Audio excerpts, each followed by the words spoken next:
adalah apa? Mengaku mendapatkan suara Tuhan. Ini lagi Bapak Ibu. Ya. Para nabi palsu seringkali mengaku mendapat suara dari Tuhan untuk mengangkat eksistensi mereka menjadi Yesus kedua. Bukan Yesus yang ada dalam Alkitab ya. Mereka seringkali mengklaim saya mendapatkan suara dari Tuhan. Saya dipanggil oleh Tuhan untuk menjadi nabi, untuk menjadi rasul. Dan juga mereka pakai itu dalam rangka meramalkan kedatangan Tuhan Yesus yang kedua kali. Inilah yang diklaim oleh mengapir si Buya, Sun Myung Moon, dan juga para pemimpin ajaran-ajaran sesat yang lain, Bapak. Sangat mudah sebenarnya kita membedakan ciri-ciri suara yang dari Tuhan atau yang dari setan. Gampang banget sebenarnya. Tapi cuma begitulah Bapak Ibu. Ya, mari kita cek dulu ayatnya nih. Di dalam ya Mas Wahyu nih, boleh buka dulu Mas.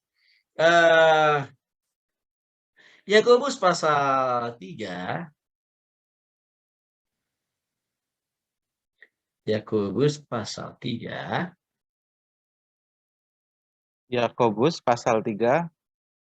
Oke, ayat yang ke-13 ya, Mas. Ya, ayat 13 sampai 18. Yakobus pasal 3 ayat 13 sampai 18. Demikian firman Tuhan. Hikmat yang dari atas. Siapakah di antara kamu yang bijak dan berbudi? Baiklah ia dengan cara hidup yang baik, menyatakan perbuatannya oleh hikmat yang lahir dari kelemah lembutan. Jika kamu menaruh perasaan iri hati dan kamu mementingkan diri sendiri, janganlah kamu memegahkan diri dan janganlah berdusta melawan kebenaran. Itu bukanlah hikmat yang datang dari atas, tetapi dari dunia, dari nafsu manusia, dari setan-setan. Sebab di mana ada iri hati dan mementingkan diri sendiri, di situ ada kekacauan dan segala macam perbuatan jahat. Tetapi hikmat yang dari atas adalah pertama-tama murni, selanjutnya pendamai, peramah, penurut, penuh belas kasihan, dan buah-buah yang baik, tidak memihak dan tidak munafik.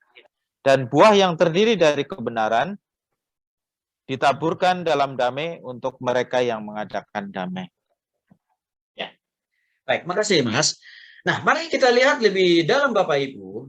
Jadi gini, mudah sekali membedakan apakah suara yang kita dengar, yang kita dapatkan itu apakah hikmat, ya, yang datang ke kita itu dari Tuhan atau dari iblis. Nah, jelas sekali. Di dalam Yakobus pasal 3 ayat 13 sampai dengan 18 tadi yang sudah dibacakan oleh Mas Wahyu. Tapi saya mau coba kelompok-kelompokkan ya, Bapak Ibu, dari Yakobus pasal 3 ayat 13 sampai dengan 18 tadi. Ya. Jadi ayat 13 jelas sekali dikatakan, siapa di antara kamu yang bijak, berbudi, baiklah ia dengan cara ia hidup yang baik menyatakan perbuatan oleh hikmat lahir dari kelemah lembutan. Artinya apa? Suara dari Tuhan itu, hikmat yang daripada Tuhan, pengertian dari Tuhan itu, jelas ada bedanya kok. Ya. Mulai di mana? Nah, ayat 14. Ayat 14 sampai dengan 16, ini adalah hikmat atau suara yang bukan dari Tuhan. Apa itu? Saya baca, ayat 14. Jika kamu menaruh perasaan iri hati, itu pasti bukan dari Tuhan. Mementingkan diri sendiri, pasti bukan dari Tuhan. Ya, terus apa lagi? Memegahkan diri sendiri, pasti bukan dari Tuhan. Ya, berdusta, itu bukan dari Tuhan. Melawan kebenaran, artinya apa? Mengurangi apa yang sudah ada di Alkitab, menembahi yang sudah ada di Alkitab. Itu pasti kan bukan kebenaran. Itu bukan hikmat. Ayat 15, itu bukanlah hikmat yang dari atas, tapi dari dunia, dari nafsu manusia, dari setan-setan. Sebenarnya dari hati dan mementingkan diri sendiri, ada kekacauan dan segala macam perbuatan jahat. Nah, kalau kita ini Bapak Ibu saudara kan dikasih oleh Tuhan Yesus Kristus, motif tujuan akhir daripada pemimpin ajaran sesat itu adalah mencari keuntungan diri sendiri, mencari keuntungan kolektifnya, kolektif kolegialnya, dan melawan kebenaran-kebenaran yang sudah digariskan dan sudah baik-baik di dalam Alkitab. Itu ya, jelas kita lihat tadi di dalam histori. pengajaran-pengajaran dari ajaran sesat. Ya, kalau ajaran dari Tuhan, hikmat dari Tuhan, suara yang datang ke kita itu benar-benar dari Tuhan atau dari Roh Kudus. Itu ada dalam ayat 17 sampai 18. Tetapi hikmat yang dari atas artinya dari Tuhan. Pertama-tama murni, artinya tidak untuk kepentingan pribadi. Tidak untuk kepentingan nafsu duniawi. Pendamai, artinya apa? Membawa kebaikan bagi semua orang, bukan hanya untuk dirinya sendiri. Ajaran sesat itu ada menguntungkan diri sendiri atau juga kelompoknya sendiri. Dan bahkan tidak membawa kedamaian bagi orang-orang lain, para pengikutnya, tapi menghancurkan. Karena saya katakan tadi, mereka harus menceraikan istri dan bahkan meninggalkan anaknya karena tidak mau ikut dengan ajaran sesat. Itu kan berarti tidak mendatangkan kedamaian. Kenapa kalau suara dari Tuhan itu? Tapi ajaran sesat tadi apa yang terjadi? Ujungnya bukan perama, tapi menghabisi orang. Apalagi tadi kita lihat tadi contohnya apa? Melakukan seks bebas. Penurut artinya apa? Sesuai dengan firman Tuhan. Penuh belas kasihan artinya menghargai hidup manusia. Maka dia tidak menyesatkan orang. Dan tidak munafik. Ya, kalau ajaran itu kalau suara itu berasal dari Tuhan.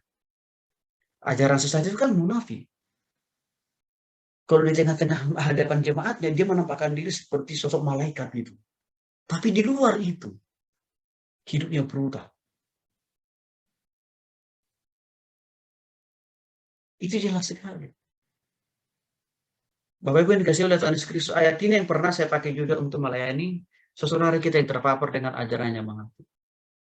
Saya bilang, ini loh Pak Ibu saya bilang. Ya dengan anugerah Tuhan sebagian di antara mereka ada yang kembali kepada Kristus. Tapi sebagian lagi ngayal juga. Jadi hati-hati klaim sepihak yang mengatakan, oh saya mendapatkan suara Tuhan. Saya menjadi nabi, saya menjadi rasul. Nanti akan saya singgung masalah nabi dan rasul ya Bapak Ibu ya.